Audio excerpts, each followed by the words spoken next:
Hi everyone, welcome back to my channel code optimisers. This is lecture 10. ఈ వీడియోలో మనం space and time complexity గురించి నేర్చుకుందాం. ఈ వీడియో చాలా ఇంపార్టెంట్, ఎందుకంటే మనం ఏదైనా ఒక ప్రాబ్లమ్ సాల్వ్ చేసినప్పుడు అది ఎంత టైం తీసుకుంటుంది, ఎంత స్పేస్ తీసుకుంటుంది అనేది మనకు తెలియాలి.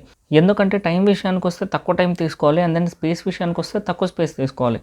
సో మన ప్రాబ్లం తక్కువ టైం అండ్ స్పేస్ తీసుకుంటుందా అనేది చెక్ చేయాలి అంటే ఫస్ట్ మనం దాన్ని క్యాలిక్యులేట్ చేయగలగాలి. సో మనం క్యాలిక్యులేట్ ఎలా చేస్తాం అనేది ఈ వీడియోలో చెప్తాను. ఇక్కడ నుంచి మీకు యాక్చువల్ డిఎస్ఏ స్టార్ట్ అవుతుంది. సో మీరు కన్సిస్టెంట్గా ఉండండి, అండ్ దెన్ మీకు వీడియో మొత్తం అర్థమైతే కామెంట్ సెక్షన్లో అండర్స్టూడ్ అని కామెంట్ చేయండి, సో దట్ మీకు ఎంత అర్థమవుతుందని నాకు తెలుస్తుంది. అండ్ దెన్ నేను వీడియో కన్సిస్టెంట్గా చేయాలి అంటే కొద్దిగా ఛానల్కి గ్రోత్ వస్తే నేను కూడా ఎక్కువ ఎఫర్ట్స్ పెట్టగలను. సో వీడియోని లైక్ చేసి ఛానల్ని సబ్స్క్రైబ్ చేసి మీ ఫ్రెండ్స్కి షేర్ చేయండి. Because this channel is going to be the best channel for your placement journey. నేను డిఎస్ఏ కాకుండా ఇంకేవైతే కాన్సెప్ట్స్ కావాలో ప్లేస్మెంట్ జర్నీకి అవి కూడా తీసుకొని వస్తాను. సో మీరు కన్సిస్టెంట్గా ఉండండి. Now let's get into our topic, time complexity. Time complexity అంటే ఏమని ఇచ్చాను? The amount of time required to run a program. అంటే ఒక ప్రోగ్రామ్ రన్ అవ్వడానికి ఎంత టైం పడుతుందో దాన్ని మనం టైం కాంప్లెక్సిటీ అంటామని ఇచ్చాను. ఫర్ ఎగ్జాంపుల్ ఒక రన్నింగ్ రేస్ జరుగుతుంది అనుకోండి, ఇది ఎండింగ్ పాయింట్. సో మనం విన్నర్ని ఎలా డిసైడ్ చేస్తాం? ఎవరైతే రేస్ని కంప్లీట్ చేస్తారో వాళ్ళ టైమింగ్స్ మనం నోట్ డౌన్ చేసుకొని ఎవరి టైం అయితే తక్కువ ఉంటుందో వాళ్ళని మనం విన్నర్ లాగా డిసైడ్ చేస్తాం. సో ఇప్పుడు ప్రోగ్రామ్ విషయానికి వస్తే ఏమవుతుంది? మనం ఒక ప్రోగ్రామ్ని ఎగ్జిక్యూట్ చేశాక దాని అవుట్పుట్ రావడానికి ఎంత టైం పడుతుందో దాన్ని మనం టైం కాంప్లెక్సిటీ అంటామా అంటే తప్పు. ఈ అసంప్షన్ ఏదైతే ఉందో ఇది తప్పు. ఎందుకంటే సపోజ్ మీరు ఒక ప్రోగ్రామ్ని రన్ చేశారనుకోండి, 5 milliseconds పట్టింది మీ సిస్టంలో. అదే ఒకవేళ లో ప్రాసెసర్ ఉన్న సిస్టంలో మీరు రన్ చేస్తే 7 milliseconds పట్టొచ్చు. హై ప్రాసెసర్ సిస్టంలో రన్ చేస్తే 3 milliseconds పట్టొచ్చు. So it depends upon processor మీద ఒకదాని మీద డిపెండ్ అవుతుంది అంటే మల్టిపుల్ ఫ్యాక్టర్స్ మీద డిపెండ్ అవుతుంది. ఫర్ ఎగ్జాంపుల్ ఒకటే ప్రాసెసర్ ఉన్న నీ సిస్టంలో నువ్వు నీ ప్రోగ్రామ్ని రన్ చేస్తూ ప్యారలల్గా ఇంకా మల్టిపుల్ ప్రోగ్రామ్స్ని రన్ చేశారనుకోండి, అప్పుడు మీ ప్రోగ్రామ్ ఎగ్జిక్యూట్ కావడానికి 10 milliseconds పట్టొచ్చు. కాబట్టి it depends upon processor and then multiple applications run చేస్తున్నావా లేదా అని మల్టిపుల్ ఫ్యాక్టర్స్ మీద డిపెండ్ అయి ఉంటుంది. కాబట్టి you can't see that execution time నుంచి అవుట్పుట్ వచ్చే వరకు ఉన్న టైంని మనం టైం కాంప్లెక్సిటీ డిఫైన్ చేయడానికి వాడలేము. సో టైం కాంప్లెక్సిటీ దేని మీద డిపెండ్ అయి ఉంటుంది అంటే గ్రోత్ రేట్ మీద డిపెండ్ అయి ఉంటుంది. అది మీకు ఇప్పుడు ఒక ఎగ్జాంపుల్ ఇస్తా చూడండి. సో ఇప్పుడు ఎగ్జాంపుల్ ఏంటంటే నేను ఒక ఫర్ లూప్ తీసుకుంటున్నాను. Int i is equals to 1, i less than or equals to 5 and then i++. లోపల నేను ఒక సింపుల్ స్టేట్మెంట్ రాస్తాను, system.out.println hello అని చెప్పేసి. సో ఇప్పుడు ఏం చేస్తున్నా నేను, ఇది స్టేట్మెంట్ 1 కదండి ఇది, అండ్ దెన్ దీన్ని స్టేట్మెంట్ 2 అనుకుందాము కండిషన్ని, అండ్ దెన్ ఈ లోపల ఉన్న స్టేట్మెంట్ని 3 అనుకుందాం, అండ్ దెన్ ఇంక్రిమెంట్ని స్టేట్మెంట్ 4 అనుకుందాం. సో ఇప్పుడు రన్ అయ్యేటప్పుడు ఏమవుతుంది? ఫస్ట్ స్టేట్మెంట్ 1 ఎగ్జిక్యూట్ అవుతుంది, తర్వాత స్టేట్మెంట్ 2 ఎగ్జిక్యూట్, తర్వాత స్టేట్మెంట్ 3, తర్వాత మళ్ళీ ఇంక్రిమెంట్ అవుతుంది, అండ్ దెన్ i వాల్యూ 2 అయ్యాక మళ్ళీ కండిషన్ చెక్, అండ్ దెన్ లోపలిది ఎగ్జిక్యూట్ అవుతుంది, అండ్ దెన్ మళ్ళీ ఇంక్రిమెంట్ అవుతుంది, అండ్ దెన్ మళ్ళీ సేమ్ ఇలాగా 5 వరకు అవుతుంది. తర్వాత ఏమవుతుంది? i వాల్యూ ఎప్పుడైతే 6 అవుతుందో అప్పుడు మళ్ళీ కండిషన్ చెక్ జరుగుతుంది. కరెక్ట్? కండిషన్ చెక్ జరిగినాక ఫాల్స్ అవుతుంది కాబట్టి ఇప్పుడు ఇక్కడితో ఆగిపోతుంది. ఇప్పుడు దీన్ని నేను మ్యాథమెటిక్స్లో ఏం చేస్తా? స్టేట్మెంట్ 1 ప్లస్ ఇది 5 టైమ్స్ జరుగుతుంది కాబట్టి 5 into statement 2 plus statement 3 plus statement 4 అని రాస్తున్నాం, అండ్ దెన్ లాస్ట్కు స్టేట్మెంట్ 2 ఎగ్జిక్యూట్ అవుతుంది. సో ఈచ్ స్టేట్మెంట్ ఎగ్జిక్యూట్ అవ్వడానికి 1 millisecond పడుతుంది అనుకోండి. సో ఈ కోడ్ మొత్తం ఎగ్జిక్యూట్ అవ్వడానికి ఎన్ని milliseconds పడుతుంది? 1 plus 5 into 1 plus 1 plus 1, so 3 and then 1. So ఇప్పుడు ఏమవుతుంది? ఇది టోటల్ 17 అవుతుంది. ఫర్ ఎగ్జాంపుల్ ఇప్పుడు నేను 5 బదులు దీన్ని 7 చేశాను అనుకోండి, ఏమవుతుంది? ఇది 7 లాగా మారుతుంది, అండ్ దెన్ ఇవన్నీ మిగతా సేమ్ ఉంటాయి. సో ఇప్పుడు మన ఫర్ లూప్ దేని మీద డిపెండ్ అవుతున్నట్టు మన టైం క్యాలిక్యులేట్ చేయాలి అంటే ఇక్కడ ఉన్న లోపల కండిషన్లో మనం రాసే ఈ వాల్యూని బట్టి డిపెండ్ అవుతుంది. సో ఫర్ ఎగ్జాంపుల్ నా లూప్ ఇక్కడ 5 టైమ్స్ రన్ అవుతుంది కాబట్టి నేనేం చేస్తానంటే దేని మీద అయితే డిపెండ్ అవుతుందో దాన్ని మనం యూజ్ చేస్తాం టైం కాంప్లెక్సిటీ క్యాలిక్యులేట్ చేయడానికి. ఇప్పుడు నాది 5 మీద డిపెండ్ అవుతుంది కాబట్టి నా టైం కాంప్లెక్సిటీ వచ్చేసి 5. ఇదేంటిది? కాన్స్టెంట్. నువ్వు ఈ ప్రోగ్రామ్ ఎన్నిసార్లు ఎగ్జిక్యూట్ చేసినా కానీ ఈ లూప్ 1 to 5 మాత్రమే రన్ అవుతుంది. కరెక్ట్? చేంజ్ అవుతూ ఉండదు కాబట్టి కాన్స్టెంట్ ఉంటుంది. కాబట్టి మనం కాన్స్టెంట్ టర్మ్స్ ఇలా యూజ్ చేయకుండా బిగ్ ఆఫ్ 1 యూజ్ చేస్తాం. ఓకే, ఈ బిగ్ ఓ అంటే ఏంటో నేను మీకు తర్వాత చెప్తాను. సో ఇప్పుడు ఈ ప్రోగ్రామ్ ఎగ్జిక్యూట్ అవ్వడానికి కాన్స్టెంట్ టైం పడుతుంది. ఇప్పుడు ఇక్కడ 5 టైమ్స్ హలో ప్రింట్ చేయకుండా నేనేం చేస్తాను అంటే యూజర్ నుంచి ఇన్పుట్ తీసుకుంటా. ఇంట్ n is equals to sc.next int తీసుకొని యూజర్ ఏ వాల్యూ ఇస్తే ఆ వాల్యూ నేను ఫర్ లూప్లోకి పాస్ చేస్తున్నా. ఇప్పుడు ఏమవుతుంది? నాకు యూజర్ ఒకవేళ n వాల్యూ 5 ఇస్తే 5 టైమ్స్ ప్రింట్ అవుతుంది, 7 ఇస్తే 7 టైమ్స్ ప్రింట్ అవుతుంది, 10 ఇస్తే 10 టైమ్స్ ప్రింట్ అవుతుంది. సో ఇప్పుడు నా ఫర్ లూప్ ఎన్ని టైమ్స్ ఎగ్జిక్యూట్ అవుతుంది, యూజర్ ఇచ్చే ఇన్పుట్ బట్టి చేంజ్ అవుతూ ఉంటుంది. సో దీన్ని మనం గ్రోత్ రేట్ అంటాం. సో ఇప్పుడు for example user n value ఏది ఇస్తే అన్ని టైమ్స్ ఎగ్జిక్యూట్ అవుతుంది, కరెక్ట్. ఇక్కడ 5 ఇచ్చాడు కాబట్టి 5 టైమ్స్ ఎగ్జిక్యూట్ అయింది, బిగ్ ఆఫ్ 5 అని రాసుకున్నాం. ఇక్కడ n టైమ్స్ ఎగ్జిక్యూట్ అవుతుంది కాబట్టి బిగ్ ఆఫ్ n అని రాసుకుంటాం. Getting the point. సో ఇలా మనం ఈ చిన్న ఫర్ లూప్కి క్యాలిక్యులేట్ చేస్తాం టైం కాంప్లెక్సిటీ. ఇప్పుడు మీకు ఇంకొక బెటర్ ఎగ్జాంపుల్ ఇస్తాను, ఇప్పుడు చూడండి. ఫర్ ఎగ్జాంపుల్ మీకు ఒక అరే ఇస్తాను నేను. ఇప్పుడు ఈ అరేలో ఎలిమెంట్స్ వచ్చేసి 12, 19, 7, 5 అండ్ దెన్ 43 ఉందనుకోండి. ఈ అరే నేమ్ వచ్చేసి ఏ అండ్ దెన్ ఇండెక్సెస్ వచ్చేసి 0, 1, 2, 3, 4. ఇప్పుడు నేను ఏమంటున్నానంటే మీకు ఒక టార్గెట్ ఎలిమెంట్ ఇస్తాను అండ్ దెన్ అరే ఇస్తాను. మీరు ఏం చేయాలి అంటే అరే మొత్తం ట్రావర్స్ చేసి ఈ టార్గెట్ ఎలిమెంట్ ఏ ఇండెక్స్లో ఉందో మీరు చెప్పాలి. అండ్ దెన్ వచ్చిన ఎలిమెంట్ ఒక్కసారి వస్తుంది, డబుల్ టైం రాదు. All elements are unique. ఇప్పుడు మీరు ఏం చేయాలి అంటే ఫర్ లూప్ రన్ చేస్తారు, ఎందుకంటే ప్రతి ఎలిమెంట్ని విజిట్ చేయాలి కదా. ఆ ఎలిమెంట్ టార్గెట్ ఎలిమెంటో కాదో మీరు చెక్ చేయాలి. కాబట్టి లూప్ 0 ఇండెక్స్ నుంచి లెంత్ ఆఫ్ ద అరే వరకు రన్ చేస్తారు. రన్ చేస్తూ మీరు ఏం చేస్తారు, ఇఫ్ నా యొక్క అరే ఇండెక్స్లో ఉండే ఎలిమెంట్ నా టార్గెట్కి ఈక్వల్ అవుతాయి, what I will do, I will just return my index. మీకు ఒకవేళ ఈ కోడ్లో ఏ పార్ట్ కానీ అర్థం కాకపోతే నా ప్రీవియస్ వీడియోస్ చూడండి, మీకు క్లియర్ అర్థమవుతుంది. సో ఈ కోడ్ వల్ల ఏమవుతుంది, నాకు అరేలో మొత్తం ట్రావర్స్ చేసి నా టార్గెట్ ఎలిమెంట్ ఎక్కడుందో దాని ఇండెక్స్ నేను రిటర్న్ చేస్తాను. కానీ ఇప్పుడు ప్రతిసారి అరే సేమ్ ఇంతే 5 సైజ్ ఉంటుందంటే ఉండదు. యూజర్ నుంచి నువ్వేం తీసుకుంటావు అంటే n వాల్యూ తీసుకుంటావు, తీసుకొని n సైజ్డ్ అరే క్రియేట్ చేస్తావు. క్రియేట్ చేశాక యూజర్ నుంచి n ఎలిమెంట్స్ తీసుకుంటావు, తీసుకొని దీంట్లో ఫిల్ చేస్తావు. ఫిల్ చేశాక మళ్ళీ యూజర్ నుంచి ఏం చేస్తావు, టార్గెట్ తీసుకుంటావు. టార్గెట్ ఎలిమెంట్ తీసుకున్నాక అప్పుడు నువ్వు ఈ కోడ్ ఎగ్జిక్యూట్ చేస్తావు. సో అప్పుడు నీకు టార్గెట్ ఎలిమెంట్ దొరుకుతుంది ఒకవేళ అరేలో ఉంటే. ఒకవేళ అరేలో లేకుంటే నువ్వు రిటర్న్ -1 అని రాయొచ్చు. సో ఇప్పుడు ఈ కోడ్కి టైం కాంప్లెక్సిటీ ఏంటో మనం చూద్దాం. సపోజ్ నీకు ఇచ్చిన అరేలో టార్గెట్ ఎలిమెంట్ వచ్చేసి లాస్ట్లో ఉందనుకోండి, అప్పుడు నువ్వేం చేయాలి, ఈ అరే మొత్తం ట్రావర్స్ చేస్తే కానీ నీకు లాస్ట్ ఎలిమెంట్కి నువ్వు రీచ్ అవ్వవు. సో మొత్తం అరే ట్రావర్స్ చేస్తే కానీ టార్గెట్ ఎలిమెంట్ దొరకదు. సో ఇప్పుడు నీ టైం కాంప్లెక్సిటీ ఏంటి, బిగ్ ఆఫ్ n. ఎందుకు, అరే లెంత్ మొత్తం ట్రావర్స్ చేస్తున్నావు. ఇక్కడ n అంటే అరే లెంత్, కావాలంటే ఇంట్ n = a డాట్ లెంత్ అని తీసుకోండి. అండ్ దెన్ n మీద డిపెండ్ అయి ఉంటుంది. n అనేది ఏం చేస్తాడు, యూజర్ ఇస్తాడు. యూజర్ ఎంత ఇస్తే మనం అంతా తీసుకొని ట్రావర్స్ చేయాల్సిందే కదా. సో యూజర్ ఏదైనా ఇవ్వచ్చు, కాబట్టి ఇది n మీద డిపెండ్ అవుతుంది. కాబట్టి దీని టైం కాంప్లెక్సిటీ ఎంత, big of n. For example ఇప్పుడు నాకు అరేలో ఫస్ట్లోనే ఉందనుకోండి, ఫస్ట్ ఎలిమెంటే నా టార్గెట్ ఎలిమెంట్ అనుకోండి ప్రతిసారి.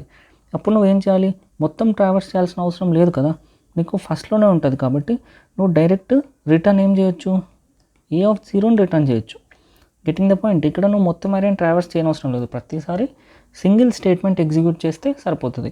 అంటే ఏంటి, కాన్స్టెంటే కదా, ఒక్క స్టేట్మెంట్ ఎగ్జిక్యూట్ చేస్తున్నావు కాబట్టి కాన్స్టెంట్ టైం, కాబట్టి బిగ్ ఆఫ్ 1 అవుతుంది ఎప్పుడు, స్టార్టింగ్లో ఉంటే. ఒకవేళ మిడిల్లో ఎక్కడన్నా ఉందనుకోండి, ఎగ్జాక్ట్ మిడిల్లోనే ఉందనుకోండి, అప్పుడేమవుతుంది, నీకు time complexity half of the అరే ట్రావర్స్ చేయాలి కదా, కాబట్టి అరే లెంత్ బై 2. ఓకే, సో ఇది నీ టైం కాంప్లెక్సిటీ. లెంత్ బై 2 ఉన్నా కానీ దీన్ని మనం బిగ్ ఆఫ్ n లాగా తీసుకుంటాం. ఎందుకు తీసుకుంటాం అనేది మీకు తర్వాత నెక్స్ట్ చెప్తాను, అప్పుడు మీకు అర్థమవుతుంది.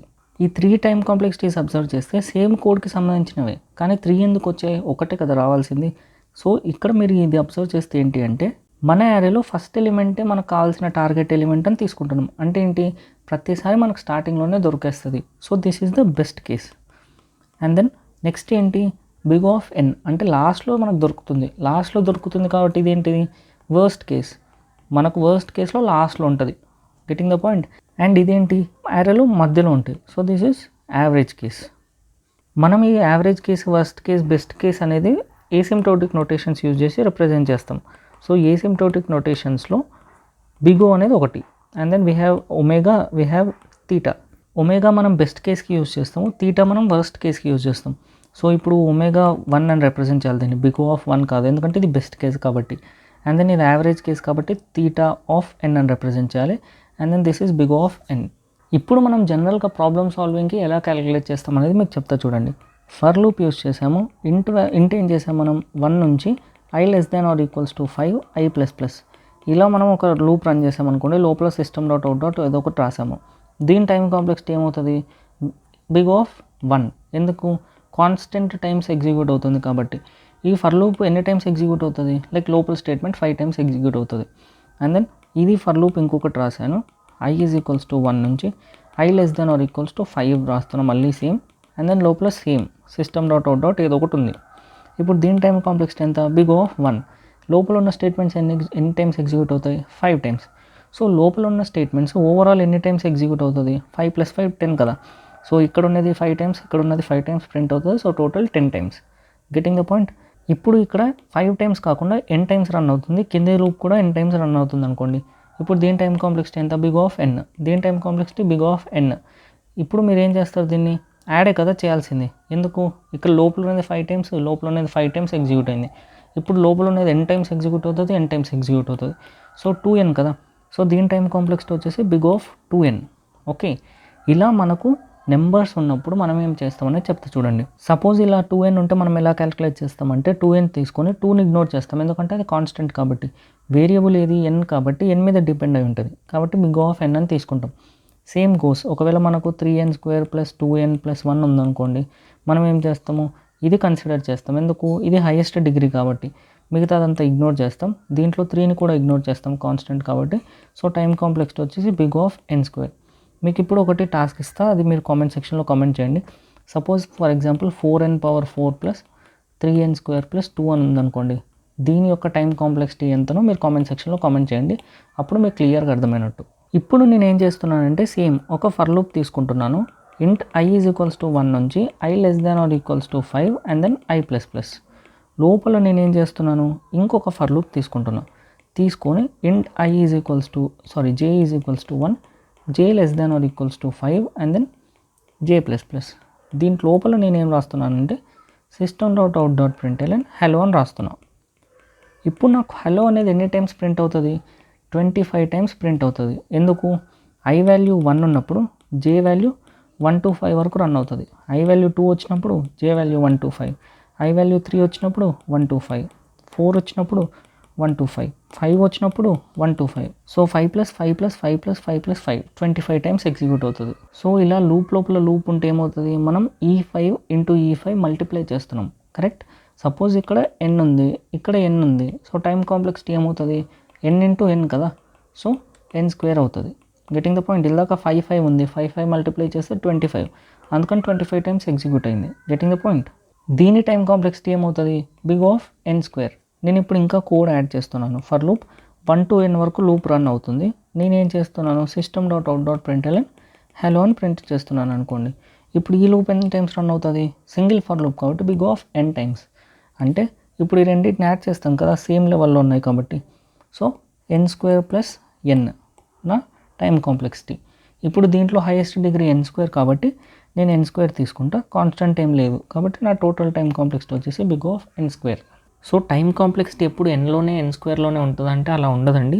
టైం కాంప్లెక్సిటీ వచ్చేసి బిగ్ ఆఫ్ n ఫ్యాక్టోరియల్లో ఉండొచ్చు, బిగ్ ఆఫ్ 2n లో ఉండొచ్చు, బిగ్ ఆఫ్ n² ఉండొచ్చు, n log n ఉండొచ్చు, nలో ఉండొచ్చు, log nలో ఉండొచ్చు, అండ్ దెన్ log nలో కూడా ఉండొచ్చు, అండ్ దెన్ 1లో ఉంటుంది.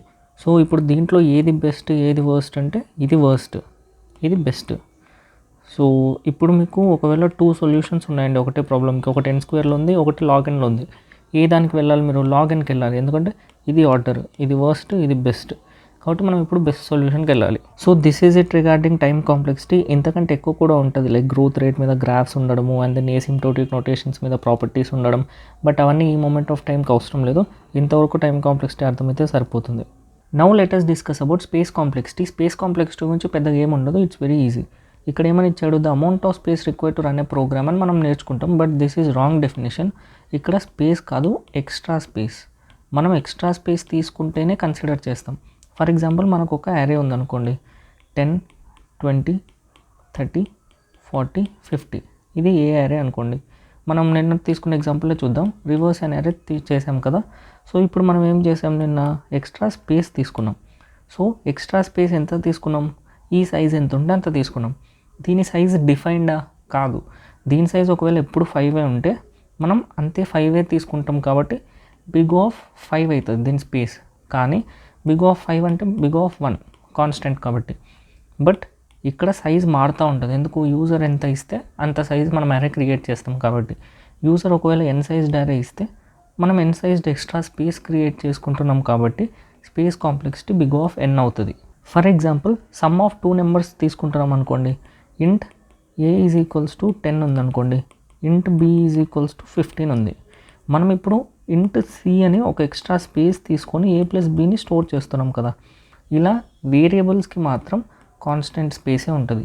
ఓన్లీ యారేస్కి ఇట్లాంటి వాటికి మారుతూ ఉంటుంది. Getting the point? ఇలాంటి వాటికి మాత్రం కాన్స్టెంట్ స్పేస్ పడుతుంది. ఇప్పుడు నేను నిన్న చెప్పిన ఎగ్జాంపుల్ రివర్స్ అండ్ అరే తీసుకొని దాని మీద స్పేస్ అండ్ టైం కాంప్లెక్సిటీ ఎలా చేస్తాం అనేది క్యాలిక్యులేట్ చేసి చూపిస్తాను. నిన్న మనం ఫస్ట్ ఈ కోడ్ రాసి ప్రాబ్లమ్ సాల్వ్ చేసాం. ఇప్పుడు దీనికి టైం కాంప్లెక్సిటీ క్యాలిక్యులేట్ చేద్దాం. సో ఇప్పుడు నేనేం చేశాను, ఫర్ లూప్ రన్ చేశాను. ఎక్కడి నుంచి ఎక్కడి వరకు? 0 నుంచి b లెంత్ వరకు. b లెంత్ ఎంత ఉంటుంది? ఏ లెంత్ ఎంత ఉంటే అంత ఉంటుంది. కరెక్ట్? సో ఏ లెంత్ అనేది ఇక్కడ మనం 5 ఇచ్చాము, బట్ జనరల్గా యూజర్ ఎంతైనా ఇవ్వచ్చు కాబట్టి n అని తీసుకుంటాం. సో దీని టైం కాంప్లెక్సిటీ ఎంత?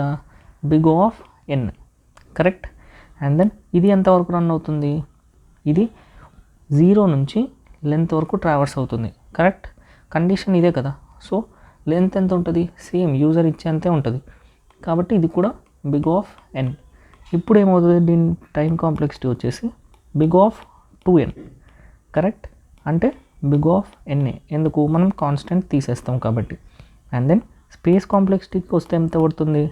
ఇక్కడ మనం ఎక్స్ట్రా స్పేస్ క్రియేట్ చేసాం. కరెక్ట్? ఈ స్పేస్ ఎక్స్ట్రా క్రియేట్ చేసాం కాబట్టి n ఎందుకు? యూజర్ ఇస్తాడు కదా అరే సైజ్, మనం అంతే సైజ్ అరే క్రియేట్ చేస్తున్నాం. సో స్పేస్ కాంప్లెక్సిటీ కూడా బిగ్ ఆఫ్ n అవుతుంది. ఇంకా మనం ఎక్కడ యూజ్ కూడా చేయలేదు ఎక్స్ట్రా స్పేస్ కాబట్టి space complexity big of n. Next మనం ఏం చేసాము? ఈ కోడ్ తీసుకొని సాల్వ్ చేసాం. ఈ కోడ్లో చూడండి, ఇక్కడ స్టార్ట్ అనేది తీసుకున్నాం, ఎండ్ అనేది తీసుకున్నాం. నేనేమని చెప్పాను? ఇలాంటి వేరియబుల్స్కి స్పేస్ వచ్చేసి big of 1, big of 1. So ఇంకా ఎక్కడ మనం స్పేస్ తీసుకోలేదు కాబట్టి స్పేస్ కాంప్లెక్సిటీ వచ్చేసి బిగ్ ఆఫ్ 1 అవుతుంది. అండ్ దెన్ టైం ఎంత అవుతుంది? ఇక్కడ చూడండి, లూప్ ఎక్కడి నుంచి రన్ అవుతుంది? Start is less than or equals to end. Start ఏమో పెరుగుతూ వస్తుంది ప్రతిసారి, ఎండ్ తగ్గుతూ వస్తుంది. కరెక్ట్? అంటే మనం ఏం చేస్తున్నాము? ఒక అరే ఇస్తే మనం సగమే ట్రావర్స్ చేస్తున్నాం, అదే టైంలో మిగతా సగం కూడా ట్రావర్స్ చేస్తున్నాం కాబట్టి మొత్తం అరే ట్రావర్స్ చేయట్లేదు, హాఫ్ ఆఫ్ ద అరేనే ట్రావర్స్ చేస్తున్నాం కాబట్టి టైం కాంప్లెక్సిటీ వచ్చేసి big of half of the array కాబట్టి లెంత్ బై 2 హాఫ్. కానీ ఇక్కడ హాఫ్ అనేది ఏంటి? కాన్స్టెంటే కదా. సో కాన్స్టెంట్ని రిమూవ్ చేస్తాం కాబట్టి time complexity is big of n. ఇంతకుముందు కోడ్కి టైం కాంప్లెక్సిటీ ఎంత? Big of 2n. స్పేస్ వచ్చేసి బిగ్ ఆఫ్ n. ఈ రెండిట్లో ఏది బెటర్? ఇది బెటర్ సొల్యూషన్ కాబట్టి మనం ఈ సొల్యూషన్కి వెళ్తాం. Getting the point? మనం ఇలా time complexity and space complexity calculate చేస్తాం. అండ్ దెన్ మనం ప్రతిసారి బిగ్ ఆఫ్ ఎన్లో ఎందుకు రిప్రజెంట్ చేస్తాం? మిగతా నొటేషన్స్కి ఎందుకు వెళ్ళాము అంటే బిగ్ ఓ మనం దేనికి యూజ్ చేస్తాం? వరస్ట్ స్పేస్ కాంప్లెక్సిటీకి. మనం వర్స్ట్ కేస్లోనే మంచిగా సాల్వ్ చేస్తే బెస్ట్ కేసెస్ ఆటోమేటిక్గా డీల్ అవుతాయి కదా. మనం వర్స్ట్గా అవ్వకుండా చూసుకోవాలి కాబట్టి వర్స్ట్ కేస్ని తీసుకొని దాన్ని బెటర్ చేయడానికి ట్రై చేస్తాం. That is why we go for big of n. So ఈ వీడియోలో ఉన్నది మొత్తం మీకు అర్థమైతే స్పేస్ అండ్ టైం కాంప్లెక్సిటీ మీకు వచ్చినట్లే. మీకు నెక్స్ట్ ప్రతి ప్రాబ్లమ్ నేను సాల్వ్ చేసేటప్పుడు దానికి ఎలా క్యాలిక్యులేట్ చేస్తామో నేను చెప్తాను. సో ఇది ఇక్కడితోటి ఎండ్ అయ్యే కాన్సెప్ట్ కాదు. సో ఇంతవరకు మీకు అర్థమైతే సరిపోతుంది. So that's it for this video. ఒకవేళ మీకు వీడియో మొత్తం అర్థమైతే కామెంట్ సెక్షన్లో అండర్స్టూడ్ అని కామెంట్ చేయండి. అండ్ ఆల్సో వీడియోని లైక్ చేసి ఛానల్ని సబ్స్క్రైబ్ చేసుకోండి అండ్ మీ ఫ్రెండ్స్కి కూడా షేర్ చేయండి. ఇంతవరకు మీకు చెప్పింది జావా కాన్సెప్ట్స్. ఇప్పటి నుంచి మీకు యాక్చువల్ డిఎస్ఏ స్టార్ట్ అవుతుంది ప్రాబ్లమ్ సాల్వ్ చేయడం. So please stay consistent.